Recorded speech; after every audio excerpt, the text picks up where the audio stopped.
Hello, good day. So today, I'm Shane and I am here to discuss my understanding based on the video that I've watched. So first, the differential analysis of a math. So we have here, as I am trying to understand this topic, discuss it as see as I could. This approach is very crucial and it is used for any continuous distribution of mass, a point mass. But based on my research, it is only applicable a straight hanging rope like this. So this is the attached part here. So this is where the tension comes from. This is the edge bottom of the rope. It's also associated by the second law of motion by Isaac Newton. The F equals to m times a. So here for this line, this is the length of this rope, and this is where it should place the mass of the rope. So let's say we're going to define this part here, which is we're going to name it as an x. So we will also be put that delta sign, for it is represent the mass of these little elements here. So it is also said here that it is important to find here in the middle to identify an element of this rope. And up here there is no there is no weight.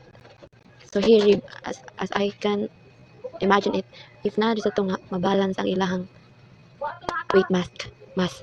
So for analyzing the forces acting on it here, we will first assume that this part is for here. And it is expected that it will different from the downward rope and the upward here because we divided it. So so for the downward, we will name this here delta mass times g. Mass g because case we will just assume that the delta x the delta has a mass of delta m. So for this down here, we can assume that this has a gravity that acting on it. Here, there's gravity acting on this part. While on this upward position, there is a tension that acting on this part. So we will name this here the top. So top, big letter top, and then X because it is here. Here, this is here. It plays where it came from X. In addition, there is also